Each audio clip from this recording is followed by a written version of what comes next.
I believe that all that I need is within me.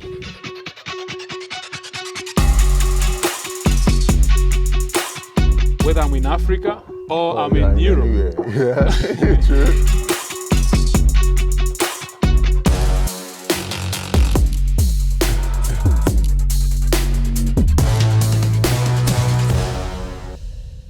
Hello guys, how are you doing today? It's Aina here again, and as you guys know who watch my channel, I am currently in Tanzania and we are going to be featuring one of the biggest entrepreneurs in Tanzania today. So guys, this is Mr. Elisha Edison and he is the CEO of this company, and today he's going to be sharing a story with us about how he was able to build such a successful company in Tanzania. How are you doing today, sir? I'm very well, thank you. Thanks a lot for agreeing to come on this interview. Even if it's raining, guys, you can see it's raining, but we have to create content for you guys. Yeah. What's your story? How did you get started? First of all, this is the wood processing factory. Yes, sir. Whereby we process and manufacture various wood products. Our main product has been utility poles. Oh, for okay. electricity and telephone lines. I came to Iringa 2010 actually. Oh, 2010. Yes, 2010, okay. yes. I came for other things. In the process, as an entrepreneur, I looked around and trying to see opportunities. I was interested in the timber business. Then I started with planting trees, exploring other products until I was able to start processing of utility poles. Where did you start from? Were you born in Tanzania? Yes, I was born in Tanzania. I was raised in Tanzania. I schooled here in Tanzania. Tanzanian, oh, to the core. Oh, to the core. Okay, that's nice. What's your background like? What kind of family are you from? I come from a very humble background. My father used to work for the government many years ago. He retired. Then he started doing businesses. So I'm coming from a very humble beginning. And you've come from a humble beginning and you're able to build such a successful company. I would say I've been able to do it from the scratch, but not on myself. What's it like building a business in Tanzania? I would say it's difficult. That's the word I can use, but it's doable. It can be done. It takes a lot of courage and determination. Over the time that I learned that we human beings are interested in either machinery or plants or animals or people or abstracts or philosophies. These are the areas that for me I categorize human interest. For me, I found myself that I love nature, I love plant. So I didn't know that until as I continued to discover myself. So when I see trees, I see vegetation, it makes me more tick than when I see an animal or machineries. Interesting. That means you probably like traveling and being hiking, all of those activities. I like traveling, seeing nature, and that's what I really like. And I like to stay in places where I really interact with nature. Hope you didn't read biology in school.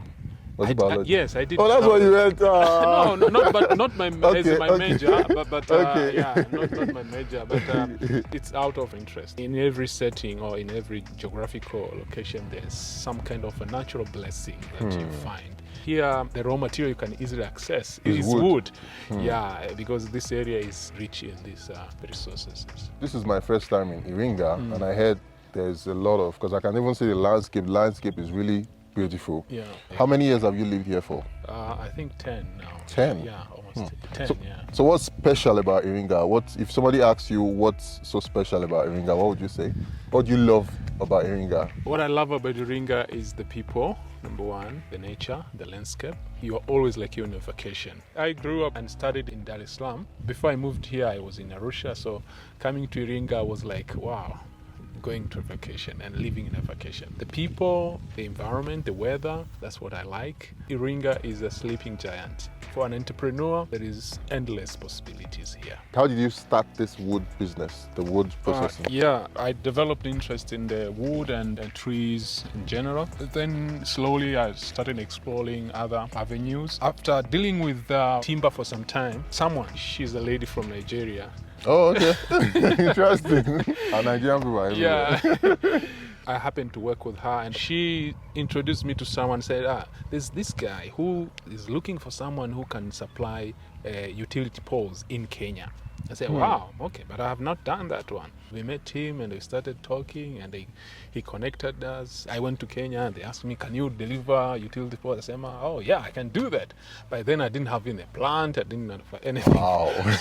But you just said you could do it even without. That's the mind of an entrepreneur. Yeah. So they said, okay, we'll give you a try. So do like 2 tracks. We'll see if yeah. So I said, okay, cool. Then I came. I didn't have even that much idea about how the wood is treated. So I just did it quickly. Then I said, where did you get the logs from? The logs we get from the plantations down there in Mufindi and the other areas. Okay, so then you didn't even have a plant. You just went there, bought the trees and supplied. No, I bought the logs. The logs. Then I went to hire a facility somewhere to treat them. Oh, okay. Yeah. Then I loaded in on truck. Supplied. Started the journey to Kenya. I went myself. I traveled for 3 days. When I reached there, I started being asked about the various certificates. I didn't have them. I was like, everything they asked me is like I don't have. Wow. Then I stayed there for 14 days. 14 days at the border. At the border. Yes. By the time they allowed me, almost the entire cargo was like spoiled. Wow. When they allowed me to go offload in Kenya, the entire consignment was rejected. I stayed in Kenya for a week, I think. So in total, I used like 20-something days traveling and all that. Then I had to come back in Tanzania, and I tell people that I had 2 options: to become bitter or better out of the situation. Then I choose to become better. I had that self-assessment. I decided then I think I should embark into seriously go into this business. Even after you, basically you had your first failure. Even after that, you still decided to go into it. Yeah, it took me time to come back to myself because it was painful. The process. You probably lost a lot of money. Because I can imagine. Yeah. Then I started now looking deeply into the wood processing business. I was amazed to see that there is so much potential in the country itself. Such kind of an investment is quite expensive to put. I can imagine. Yeah. So I can imagine. And at that time, it was not easy for me to get loans from the bank. I had to use friends and family. Yeah. And that's how you started? That's how I started. Production-wise, we started in 2016. Okay. But again, we had to go through a lot of certifications before our product can be accepted, because this is public utility. It is public good because all the electric belongs to the government. Then 2017 we started our first sales, like 3. So it took you 3 years from the inception of the idea before we sold our first product. Wow. Yeah. And why was that? Was it because of it took a while to get like documentation and stuff like that, or also raising funds? Raising funds. That was one thing, but there also was a delay from the manufacturer of the equipment. The equipment delayed for like 9 months. 9 months? Yeah, so we were able to receive the equipment around 2014, end of 2014. What was one of the greatest challenges you faced when you were starting this business? I think the first greatest challenge was pulling up resources together, finances. Capital, And the other challenge was being trusted.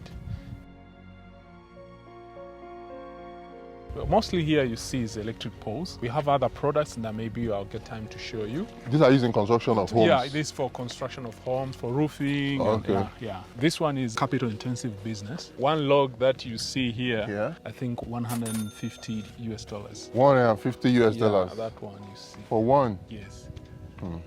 Yeah. Maybe tonight I'll come and carry one. I didn't know it was so expensive. I didn't know wood was very expensive. It's very expensive. That one is... Wow, just one? One, yeah. So do you have plans of going into building like wood houses or stuff like that? Currently we are doing research and development on wooden houses or wooden structures. Oh, nice. And we have been able to do some few prototypes. You see 1 or 2 here. But our idea is to try to maximize the potential of the wood. Research shows that here in Tanzania, we exploit between 30 and 40% only of the wood potential. And we throw away like 60%. We have been doing, in the industry, we are trying now to find ways to maximize the wood potential. That when you cut a tree, you should be able to utilize maybe 100%. By us doing the wooden structures, it means that most whatever is going to be used is going to be wood. Eventually, we're going to maximize the wood potential. You know, when people say people that cut down trees, you guys are destroying the environment and stuff like that. I'm sure you would have probably gotten some of that. You're really right. Actually, you know, tree, like any living thing, has a lifespan. If you're promoting people to plant trees, you should have a plan for them when the trees they reach their maturity. If you don't harvest the trees, people will not plant. It has to be like end to end. How long does one of these take to grow? Usually it takes 12 to 15 years. 12 to 15 years? Yeah, that's when you have a very mature tree. So anybody who wants to go into it has to be like ready for the long term, because it's long-term business. Yeah, it's a long-term plan. Like it's a long-term investment.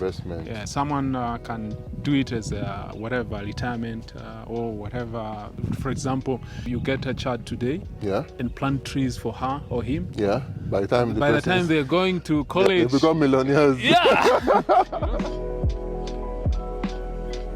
What happens here? Can we check out this place? What happens in this? Yeah, so this is the main production place. Okay. Whereby we treat the poles. Okay. What about these ones? Are these the wood houses you were talking about? Yeah, we started with that one. Okay. As a trial. Then we went to that one. We're trying now to do another one here. Okay, here. Which is one story. Yeah, I can see the pillars already. Yeah. So we already put the pillars. We have tried with smaller structures. Then we want to go to a bigger structure. By end of this year, we should be very clear of the cost for someone to build a house of this type. So you can say I'm getting exclusive behind the scenes behind the scenes before you see the main thing. Yeah. Wow, that's amazing. Your story is really, really interesting, and I'm sure a lot of young people out there are learning a lot from it, especially a lot of young Tanzanians. If you had an advice to give to upcoming young people who are watching this and who are probably inspired by your story, what would you say to them? Start with self-discovery. Before you know about things, you should know about yourself. When you know about yourself, it will be easier for you now to choose what to do. I want to emphasize on the issue of grit or resilience. Things don't come like we plan. Actually, we had a similar idea with my friends when we were starting up. Like in 6 months, we'll be able to now start. And how did that? And it turned out to be 3 years. So you see, but we had like 3 years of dry season. Now rain is falling. Yeah, patience. Yeah, that's another advice I can give. And the other thing is that make sure that you have the right people as partners and as staff. For example, here we are employing more than 50 people. 50 people? Yeah. Wow. Directly. Directly? Yeah, leave aside the people that are just driving trucks and whatever. Wow, yeah. That's a lot of impact. We started like 5 of us. Yeah. And now it's over 50 people. Over 50 people. Wow, that's amazing. Yeah. Why did you decide to stay here and build your own business in Tanzania? What I came to realize that what most of the people think about the West. The West, yeah? Actually is illusion. I believe that all that I need is within me. It's not somewhere else. Wow. All that I need to do or all that I need to is within me. Whether I'm in Africa or I'm in Europe. Anywhere. Yeah, true. Once upon a time, this place was a farm. Farm? Oh, really? Yeah. And now it's a place where people are making their livelihoods. Do you believe Africa is the future? Very much. I'm a believer of the African potential and the African heritage. Africa has all that it needs. I'm going to link like the website to the company in the description below. If you guys are in Tanzania and you need anything that has to do with wood or anything that has to, you can see what's behind us now. So you can reach out to them and be sure to contact them. You know, we have to support all our African businesses. That's one of the reasons why I started this channel. And yeah, that's all we have for you today. If you guys like this video, please hit the like button and subscribe to my channel. And I'll see you guys on the next one. Peace. Thank you.